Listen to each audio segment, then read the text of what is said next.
for sure, Canelo's the favorite. Because if you look at his resume, Canelo has a much better resume in terms of like the guys he's beaten. That's where it matters, right? Because Caleb Plant is super skillful, and he's a legit world champion.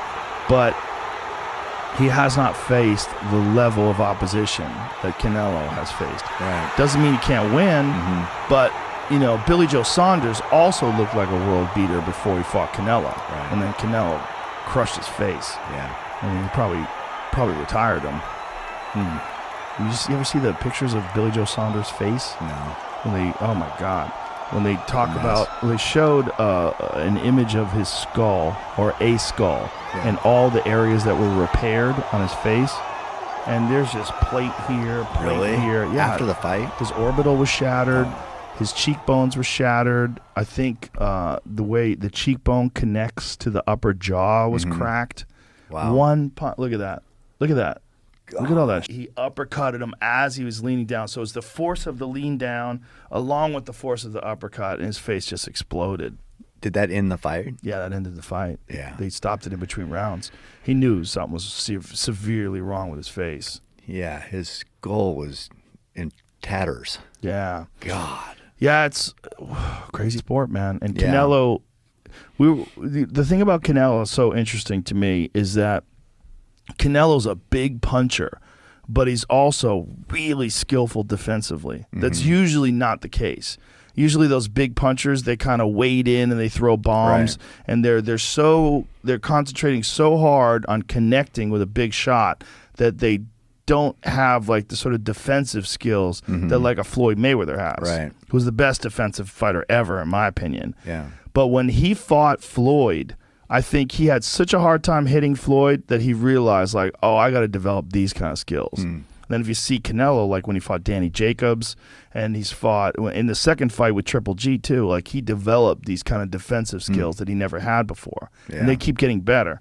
So now he's like one of the best defensive fighters in the world, and also one of the best offensive fighters in the world. Canelo is in this weird place where he's kind of cleaned out the division, right? He's got Caleb Plant. Right. And not just that division. He's kind of cleaned out a lot of divisions. Working. You didn't see it at all? I saw the highlights. Jesus He broke Christ. his face. Bro, he hits so hard. Broke that orbital bone. He's one of those guys that, like, you know, some guys just have power, right? But he works on it all the time. That's what I say. He's the most, in every fight, he's the most improved fighter. He always goes back and fixes anything he saw wrong. Yep. Well, the Danny Jacobs fight, remember his head movement? Yep. It gave Danny problems.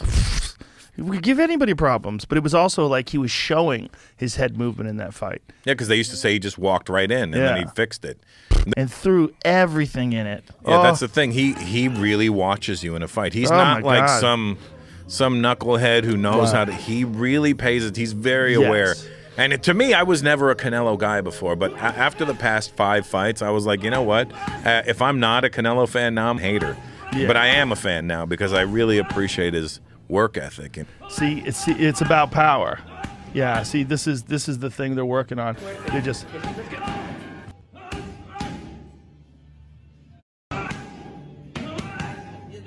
That guy got good feet. He can move. He can move, but there's no one in the business harder to hit than Canelo right now. He learned something from Floyd Mayweather. Man, that was like a Harvard ass whooping Floyd gave him. Yep. And it wasn't even like it was a clinic, bro. Trouncing. It's a trouncing. Wasn't an ass whooping, but Floyd didn't hit hard enough to really give him a real ass whooping or really hurt him and punish him and have him in real trouble.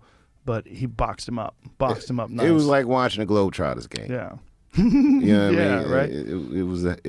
He was beat handily. But then if you watch Canelo, like, because Floyd was impossible to hit, and I think Canelo was like, he thought he was going to be able to hit him, and then he realized somewhere in the fight, like, this guy knows everything I'm going to do long before I do it. Like, my language, the way I'm speaking with boxing is so slow. Right. He's just like, he's just many steps ahead. But then you watch Canelo now, like, he's slick. He's so slick. The Danny Jacobs fight's a great example of that. Yeah, he's standing right in front of him, just moving the head. His head movement's phenomenal, and that's not indicative of a classic Mexican boxer. No, they come straight at you. Yeah, dying their shield. He's not that guy. He's so skilled. He got the rub. That's what we call it. When a great fighter fights another great fighter, they learn something. You learn something from the higher levels. Like when you get beat by a guy, you get that rub.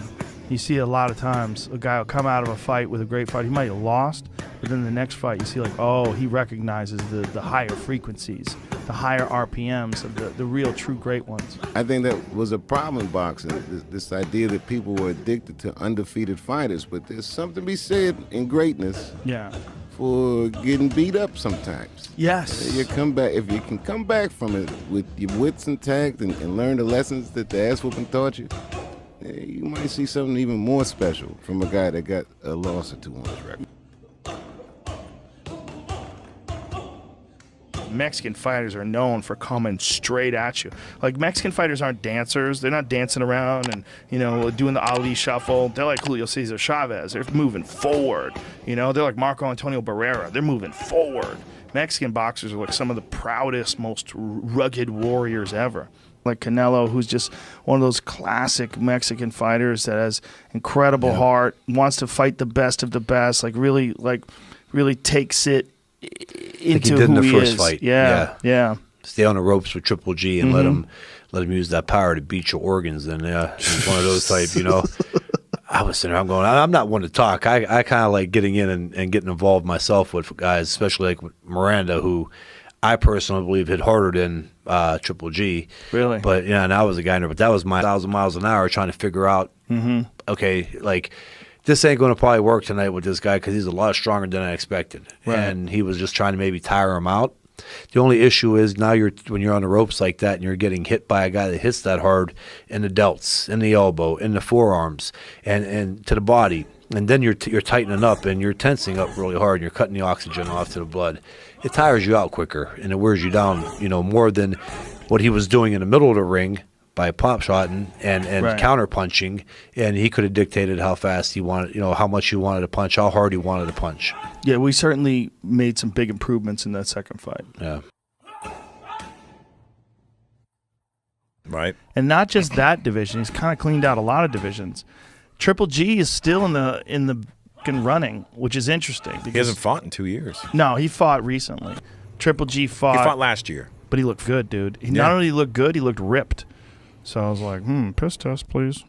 Because he's like 38. And I think he's bordering 40 real quick. Looked as good as he's ever looked. He looked phenomenal.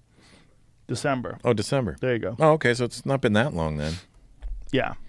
So, So is he fighting? When the 5 fuck months is he ago. fighting again then? Well, they're talking about him possibly fighting Canelo. I don't think that's a good fight for him anymore. For him? Maybe not, but maybe the last chance at romance. I mean, how much more of an option does he have? I mean, where's he going to go? What else does he have? But the first fight, I thought he won. Definitely. I was at that one. Yeah, I thought he won the first fight. I was ringside there. The second fight, very close. Very close. And Teddy Atlas was saying they should have given it to Triple G. A lot of other people favored Canelo, but a much better performance for Canelo. But I think Canelo, like we said, these guys like Kamaru Usman, like Canelo Alvarez, like these guys who are just consummate champions, you're just going to get a better version of them every single time they step into the ring.